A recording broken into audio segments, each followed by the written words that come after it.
اما بعد سروران عزیز و ارزشمند،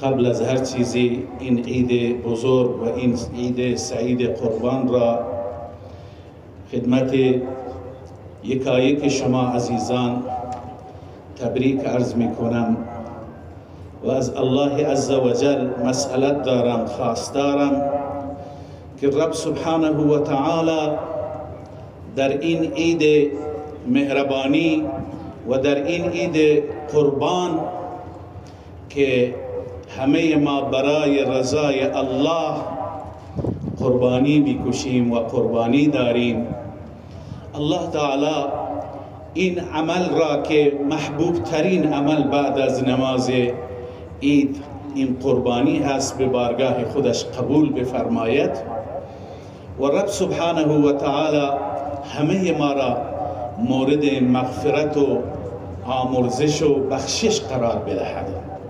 الله تعالی چنان خلوص قلبی و چنان حضور قلبی به ما عنایت بفرماید که وقتی که با اون خلوص از الله عزوجل بخواهیم و با اون خلوص عمل کنیم و حرکت کنیم، رب سبحانه و تعالی ان شاء الله رحمتش به جوش می آید. لذا این دعا را بکنیم و خیلی امیدواریم که امروز در تمام این کره خاکی، در تمام عالم، تمام کلمه گویان لا اله الا الله، تمام اهل توحید، تمام یکتاپرستان، همه و همه برای معبود حقیقی، برای رب یگانه همه قربانی می کنند و همه خون حیوانات را می ریزند. الله عزوجل این عمل را خیلی دوست دارد، می فرماید لن ینال الله لحومها ولا دماؤها ولكن یناله التقوى منکم. به خدا نه گوشتش می رسد، این گوشت مال خود شماست، نه اون خون می رسد، و اما به الله عزوجل اون تقوا یعنی خلوص، اون للهیت، این که برای الله باشد می رسد. الله تعالی این عمل را قبول بفرماید. از صحبت‌های ارزشمند علمای بزرگوار جناب مولانا عبدالله حفظه الله و مقاله خوب و زیبای مولوی حافظ طیب عزیز همه ما استفاده کردیم. الله به همه توفیق عمل عنایت بفرماید.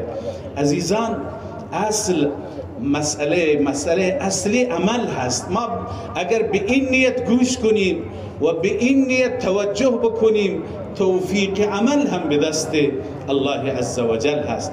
تا لحظاتی که تا نماز داریم که ساعت 7 اعلام شده و انشاءالله سعی بر همین است که رأس ساعت 7 شروع بشه و شما هم دعا بفرمایید که خداوند توفیق بده که به وعده من عمل بکنیم.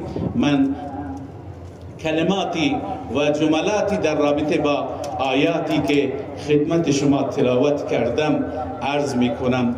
دعا بفرمایید که الله عزوجل توفیق گفتنی که مورد رضای او باشد، او خوشنود بگردد و به همه ما توفیق خلوص و عمل عنایت بفرماید.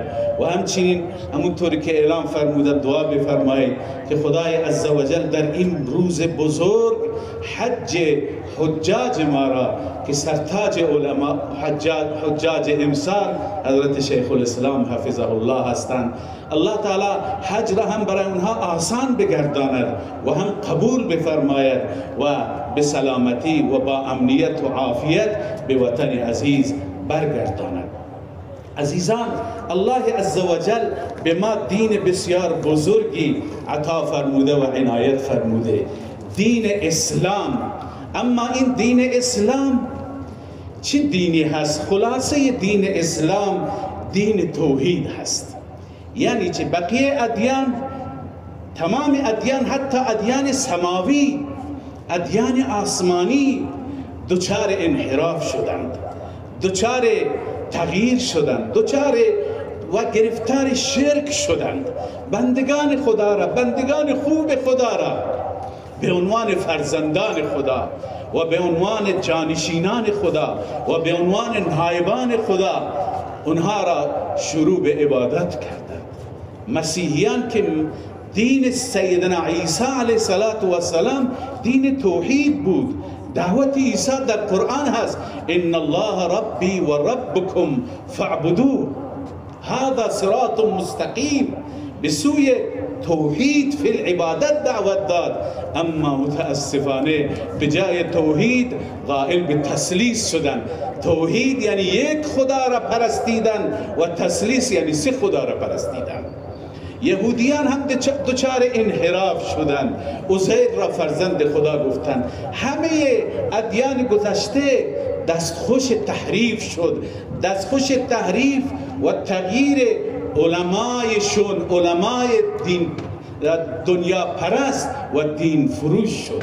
اما دین مبین اسلام را الله عزوجل خودش وعده حفاظت فرموده انا نحن نزلنا الذکر و انا له لحافظون. الله می فرماد حافظ این کتاب که در واقع این کتاب بیانگر دین صحیح است ما هستیم. لذا عزیزان خلاصه اون دین توحید است. توحید یعنی چه؟ یعنی بین بنده و بین الله عزوجل هیچ واسطه در کار نیست، هیچ رابطه‌ای و هیچ وکالتی که وکیلی باشد که حرف ما را و سخن ما را به الله برساند، هیچ واسطه‌ای در کار نیست. بلکه در واقع ما درود شریفی بخوانید. ما عابد خدا هستیم، بنده خدا هستیم بدون واسطه، بدون اینکه در وسط مجسمه واسطه باشد، بدون اینکه در وسط بتی باشد، بدون اینکه در میان واسطه و وسیله باشد. ما مستقیما الله عزوجل را میپرستیم. رب میفرماید و اذا سألك عبادی عنی فانی قریب.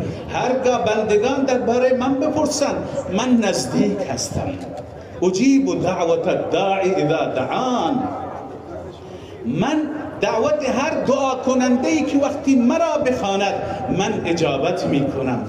الله می فرماید و نحن اقرب الیه من حبل الورید.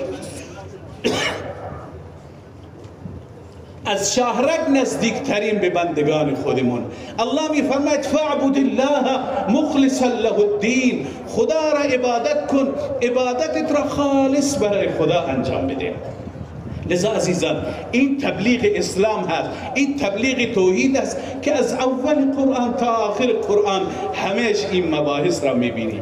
اما یه نکته عرض بکنم، انسان بر اساس فطرتی که دارد دوست دارد که یه سری مظاهری باشد، یک سری مظاهری باشد که انسان عشقش را، انسان اشتیاقش را، انسان علاقهش را به خدای عزوجل نشان بده. چون الله را نمی بینیم به این دلیل خدای عزوجل بعضی از مظاهر را و بعضی از واقعات را، جریانات را، اماکن را، مسائل را الله تعیین فرموده به عنوان شعائر الله. شعائر الله یعنی چه؟ شعائر الله یعنی علائمی که اونها را وقتی ببینید به یاد خدا میافتید. اونها را وقتی که ببینید عبادت در واقع در انسان عشق عبادت بیشتر میشه. شعائر الله مثل کعبت الله، شعائر الله مثل میدان عرفات، شعائر الله مثل صفا و مروه. شعائر الله که خداوند میفرماید ان الصفا والمروه من شعائر الله. شعائر الله یعنی حج، شعائر الله یعنی مسجد، شعائر الله یعنی اذان. تا اینکه شما چشمتون بهشون بیفته شما به یاد الله میافتید. لذا خدای عزوجل شعائر الله گذاشته و خداوند به ما دستور داده که تعظیم شعائر الله تعظیم الله است. محبت با شعائر الله نشان محبت به الله است. عشق شعائر الله عشق الله است. الله می فرماید و من یعظم شعائر الله فانها من تقوى القلوب. هر کسی که شعائر الله را تعظیم می کند، هر کسی که اون نمادهایی که اون نمادهای عبادتند، نمادهای الهی هستند، نمادهای خدایی هستند، اونها را تعظیم بکند، احترامی اونها در قلب باشد، این نشانه تقوای قلب است. و من یعظم حرمات الله فهو خیر له عند ربه. کسانی که این شعائر الله و حرمات، اونهایی که احترام دارند، اونهایی که باعث حرمت هستند، اونها را تعظیم بکند، فهو خیر له. لذا عزیزان، یکی از اون شعائر الله حج است که در حج وقتی که تشریف میبرید همهش با شعائر الله سر و کار دارید. اما این حج برای همه ما میسر نیست، برای همه ما ممکن نیست. خدای عزوجل برای ما مراسمی و مناسبت‌های عطا فرموده که ما میتونیم هم ادای حاجیان را در بیاریم. از اول ذوالحجه وقتی که شروع میشه، شما اینجا در زاهدان تشریف دارید، اما اینجا ادای حاجی را در بیاری. وقتی که نیت قربانی میکنی، مثل حاجی مستحب است، از نظر بعضی از مذاهب واجب هم است. مثل حاجی سعی میکنی که اصلاح صورت نگیرد، ناخنها را نگیری، موها را کوتاه نکنی تا اینکه قربانیت را میکشی. این بالاخره یه ادای از ادای حاجی ها هست. مثل حاجی ها که اونها اول لبیک اللهم لبیک میگویند و بعد از لبیک وقتی که به سمت جمرات میروند تکبیرات را شروع میکنند، الله اکبر الله اکبر. شما هم در این روزها تکبیرات را میخوانید. مثل حاجیه که اونها بعد از مراسم خودشون قربانی میکشند، شما هم اینجا قربانی میکشید. مثل حاجیه که اونها در یک میدان عرفات میروند و همه در یک صحرا در دربار الله عزوجل بدون هیچ امتیازی بین امیر و فقیر، بین عالم و غیر عالم، بین دارا و نادار، همه یک جا جمع می شوند. شما هم بدون هیچ امتیازی در این صحرا جمع شدید و از الله عزوجل می خواهید. لذا مشابهات بسیار زیاد هستند. لذا عزیزان، این در واقع مراسمی که ما داریم، این اعمالی که در این عشره داریم و از امروز باز تا 3 روز که قربانی میکشیم، اینها ادای حاجی ها هستند و باز همه این اداها برمیگردد به سیدنا ابراهیم علیه السلام. سیدنا ابراهیم ابوالانبیا هست، پدر همه انبیا هست. بعد از ابراهیم هرچی پیامبر هست از نسل ابراهیم هستند. 2 تا فرزندش، یکی اسحاق هست که از نسل او بنی اسرائیل هستند، دوم اسماعیل هست که از نسل او سیدنا رسول الله صلی الله علیه و سلم خاتم النبیین هست. لذا عزیزان، ابراهیم تنها پیامبری هست که خداوند به ما دستور داده در قرآن واتبع ملت ابراهیم حنیفا، پیرو دین حنیف و دین یکتا پرستی ابراهیم باش. الله می فرماد ان ابراهیم کان امتا قانتا لله. ابراهیم یه امتی بود، امتی که تابع خدا بود. حالا ببینید که درس هایی که ما باید از ابراهیم بگیریم چی هست. درس هایی که ابراهیم علیه السلام، از درس های ابراهیم بیشمار هستند. خصال ابراهیم را در سنت ها و در احادیث میخوانیم. در بعضی احادیث 5 خصلت، در بعضی احادیث 10 تا خصلت. اما 2 نکته را من میخوام امروز عرض بکنم. یکی این که ابراهیم علیه السلام منادی توحید است. هر جا خداوند عزوجل در رابطه با ابراهیم میفرماید که حنیفا و ما کان من المشرکین، حنیفا ولم یک من المشرکین، یعنی یکتا پرست، یعنی یک سو به سوی الله عزوجل بود. در دین ابراهیم، در مرام ابراهیم شرک وجود نداشت و ما کان من المشرکین. عزیزان، من صحبت را ادامه میدم، ولی خواستم در رابطه با جمع‌آوری یادآوری بکنم. جمع‌آوری امروز همونطور که در نماز جمعه هم اعلام کردیم اختصاص دارد به مسجد جامع مکی. مسجد جامع مکی که نماد شما مردم زاهدان گرچه از شعائر الله هست و نماد عبادت هست، اما نماد همت والای شما مردم هست. مسجدی که الله عزوجل هم از نظر ظاهری و هم از نظر معنوی که مهمتر است و عبادی این مسجد را درخشانده.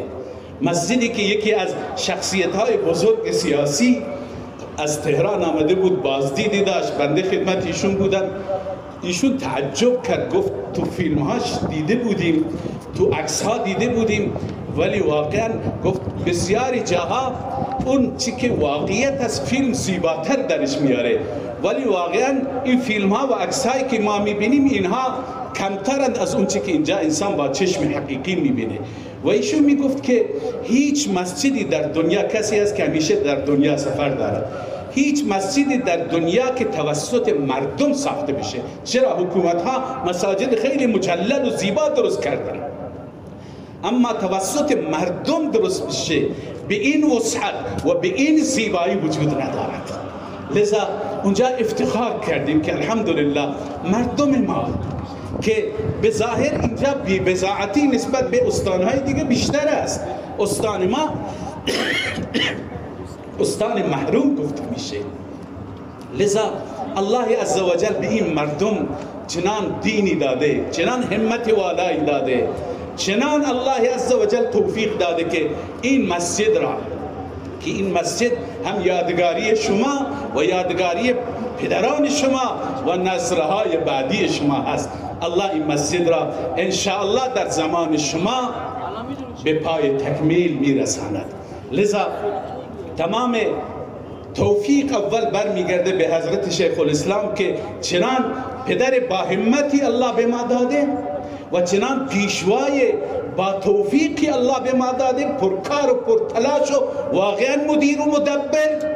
و بعد شما مقتدی ها و شما کسانی که همیشه در خدمت شیخ الاسلام بودید و هستید، الله توفیق داده که این مسجد که انسان وقتی که از طریق قطار میاد اول چشمش به مسجد، از طریق هوا میاد هواپیما اول چشمش به مسجد میفته و چشم قلب روشن میشه. این مسجد را الحمدلله شما درست کردید، بنا کردید. جمع‌آوری امروز اختصاص داره به مسجد جامع مکی و سعی بکنید انشاءالله که تا جایی که در توانتون هست و بر این نفس اماره فشار بیارید که اذیت بشه و به این مسجد کمک کنید. الله عزوجل در مال شما، در زندگی شما، در توفیقات شما بیفزاید. لذا عزیزان انتظامات خدمت شما می آیند و انشاءالله این جمع‌آوری صورت بگیرد. لذا عزیزان پیام سیدنا ابراهیم و درس سیدنا ابراهیم یکی توحید هست که انی وجهت وجهی للذی فطر السماوات والارض حنیفا و ما انا من المشرکین. این موضوع مفصلی هست، موضوع کل قرآن مجید هست که بنده وقت اجازه نمیده به این سمت برم، به همین اندازه اکتفا میکنم. اما موضوع دوم که سنت ابراهیمی هست، اون موضوع قربانی هست که الله عزوجل به زیبایی حکایتش را در قرآن کریم ذکر کرده. الله عزوجل می فرماید که ابراهیم علیه السلام به فرزندش به سیدنا اسماعیل بعد از اینکه این خواب را دید چه فرمود؟ 3 تا خواب در قرآن بیان شده. این 3 تا خواب مال 3 تا پیامبر هستند.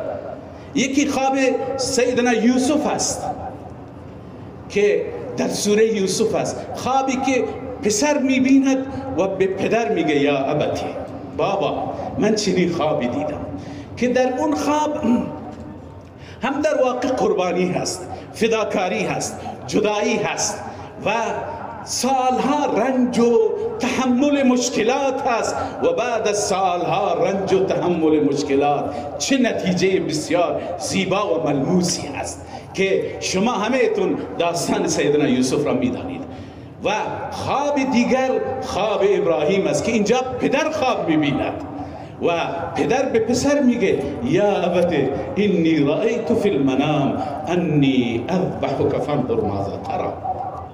و خواب سوم خواب سیدنا رسول الله صلی الله علیه و سلم هست که در سال 6 هجری خواب دیدند که بیت الله را داره طواف میکنه. لقد صدق الله رسوله الرؤیا بالحق. الله میفرماید اون خوابی که رسولش دید الله اون خواب را محقق کرد. اون خواب بعد از 1 سال به وقوع پیوست. خانه کعبه را طواف کرد در حالی که در دست مشرکان بود و بعد از 1 سال خانه کعبه و مکه مکرمه فتح شد.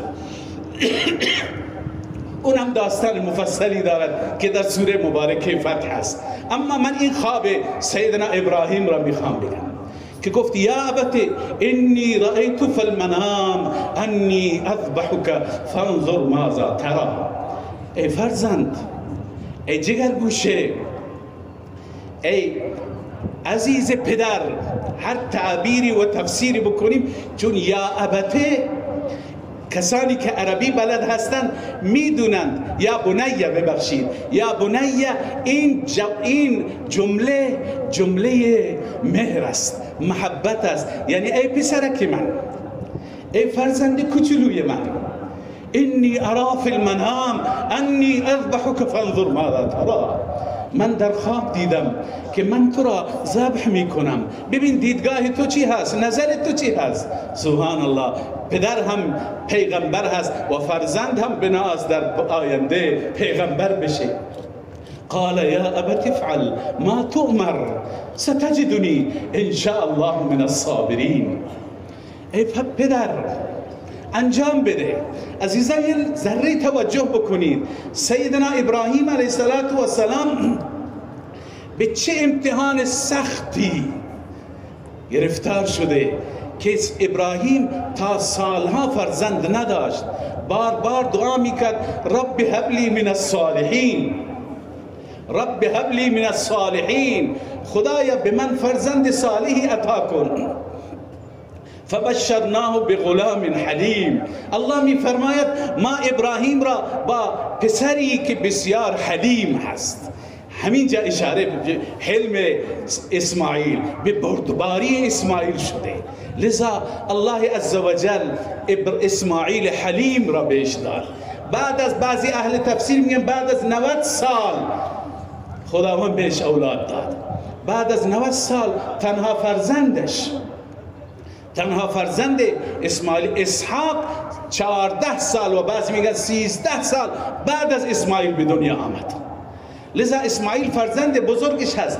وقتی که این جریان اتفاق میفته هنوز اسحاق به دنیا نیامده، تک فرزند ابراهیم هست، فرزند پیری هست. بعد از سالها الله عزوجل این فرزند را عطا کرده. الله چگونه امتحان میکنه؟ انی ارا فی المنام انی اذبحک فانظر ماذا ترى.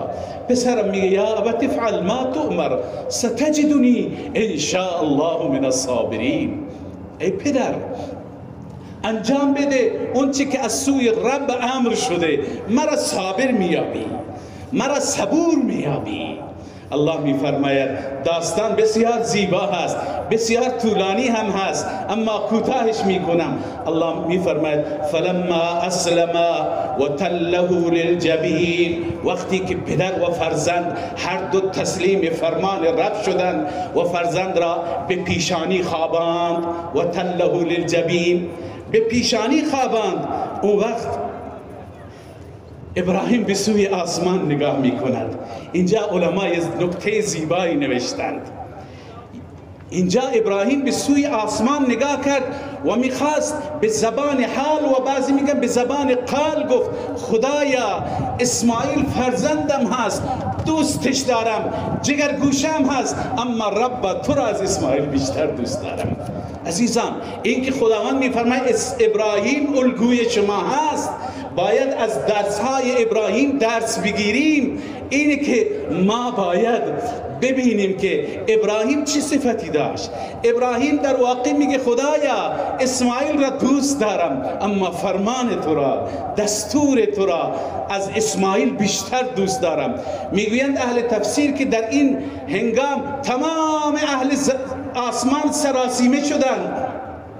فرشتگان به گریه افتادن که خدایا چه خبر است، چه اتفاقی میخواد بیفته. این بنده تو که بعد از سالهای سال بهش فرزندی عطا کردی، حالا کارد را گرفته بر حلقوم گذاشته و میخواد فرمان تو را اجرا بکند. فرشتگان نمیفهمیدند. میگویند 2 بار فرشتگان در آسمان سراسیمه شدند، در آسمان به گریه افتادند.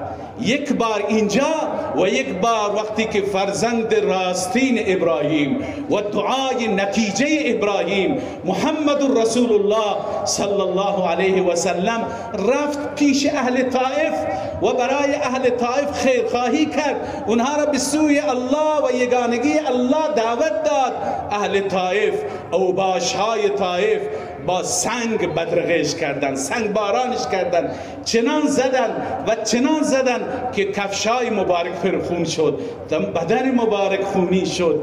اینجا هم فرشتگان همه به گریه افتادن و حتی به رسول الله پیشنهاد شد که اگر میخواهی 2 تا کوه را با هم دیگه پرس بکنیم که اینها در وسط کوه پرس بشن طائفی ها. اما رسول الله، رسول مهربانی، رسولی که در دلش محبت بود، در دلش سوز و گداز و عشق بود، گفت نه، شاید از فرزندان اینها کسانی باشند که گرویده دین الله بشن.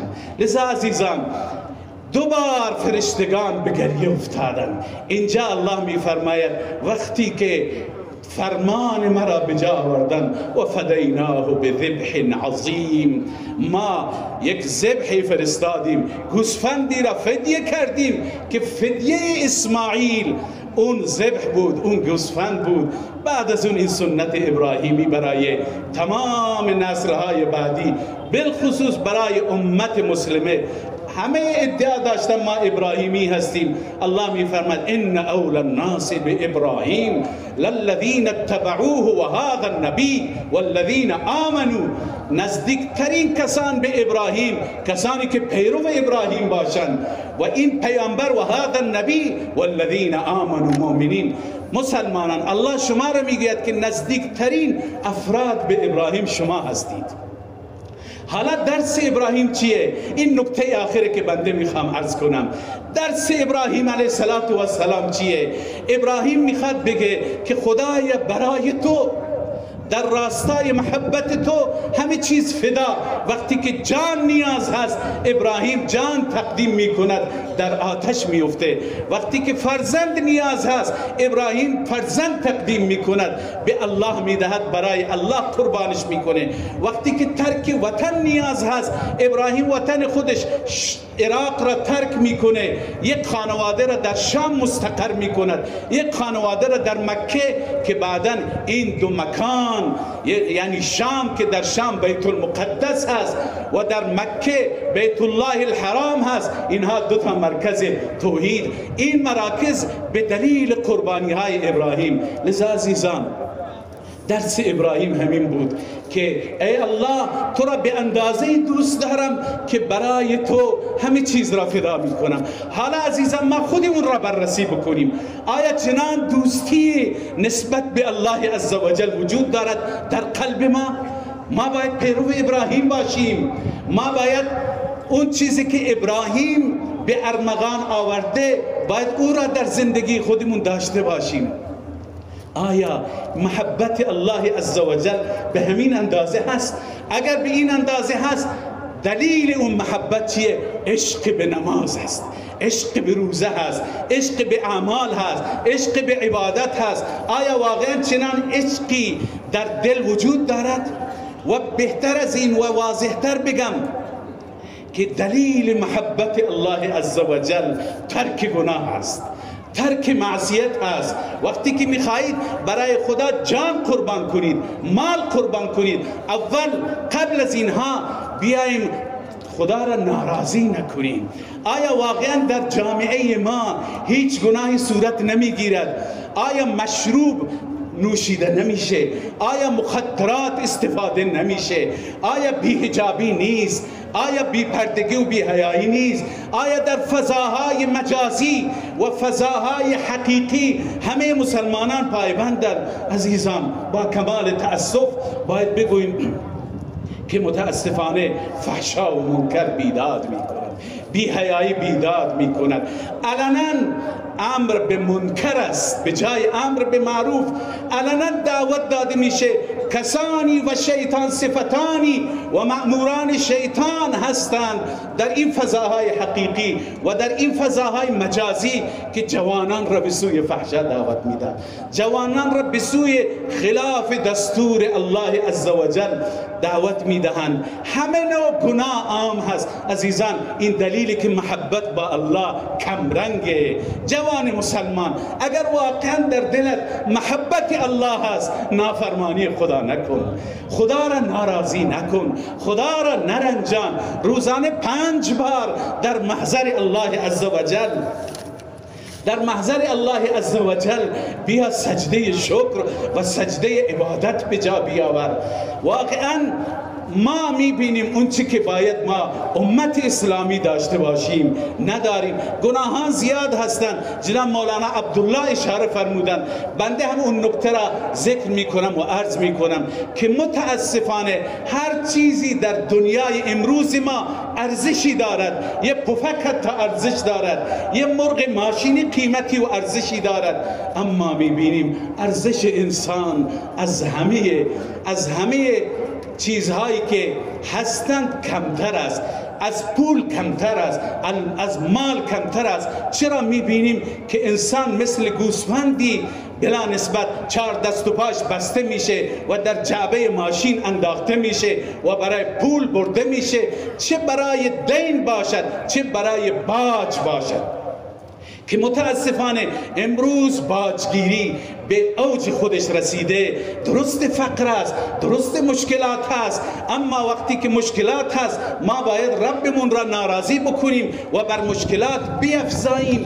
متاسفانه انسان اینقدر بی ارزشه که انسانها راحت کشته میشوند، خونشون ریخته میشه. هر روز در این فضاهای مجازی خبرهای تکان دهنده، بالخصوص از این استان، اون که دشمنان خدا انجام میدن، اون که نتانیاهو انجام میده و مردم غزه را هر روز بمباران میکنه، و اون اعتقادی به خدا نداره، اون باوری نداره، اون خونریز هست، اون سفاک هست، اون بدبخت هست، او انشاءالله در این دنیا و در اون دنیا به جزای خودش میرسه. اما مسلمان چرا؟ اما کلمه گوی لا اله الا الله محمد رسول الله چرا؟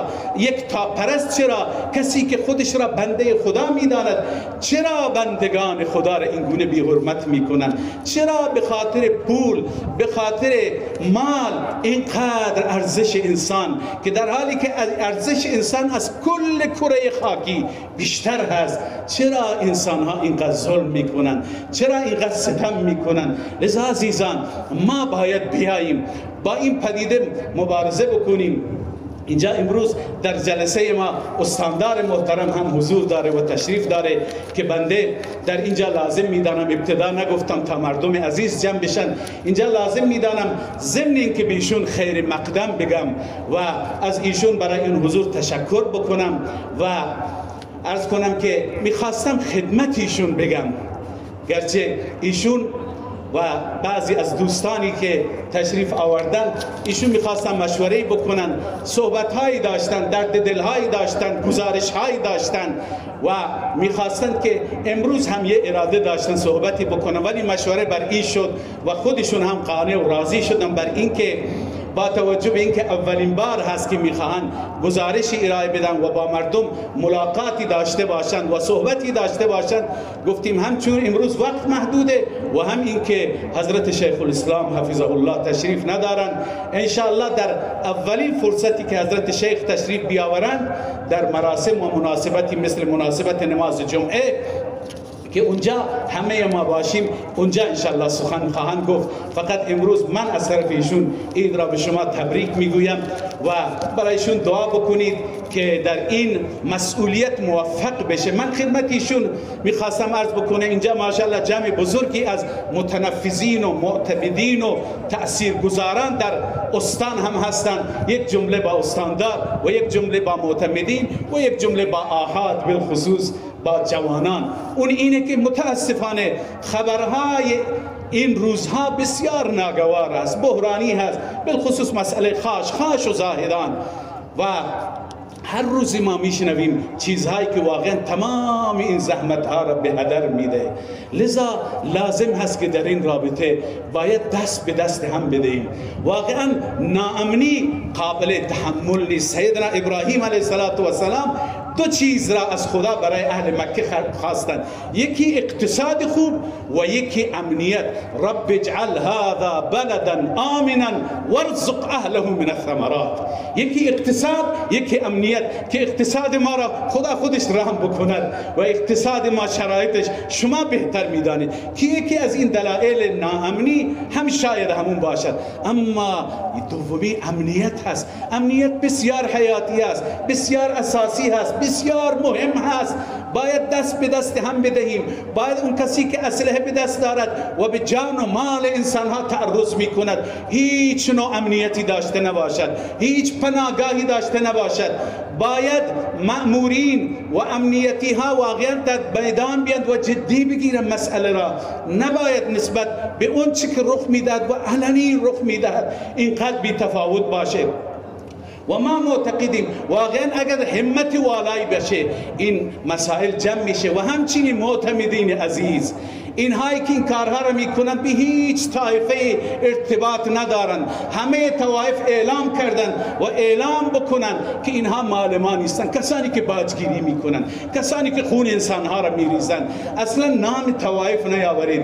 اینها از طایفه اوباش ها هستند، از طایفه دوز ها هستند. اونها برای خودشون یک طایفه مستقلی هستند. هر کسی که از جای اینها اطلاع داشته باشه، جوانان توجه بکنید، مردم عزیز توجه بکنید، همه دست به دست هم بدیم. امنیت مال خودمون هست، متعلق به خودمون هست. هر کسی که به نسبت به اینها اطلاعی داشته باشد و سکوت بکند، این تعاون علی الاثم است. خدا می فرماید ولا تعاونوا علی الاثم والعدوان، در راستای گناه و تعدی و تجاوزگری هیچ کسی را کمک نکنید.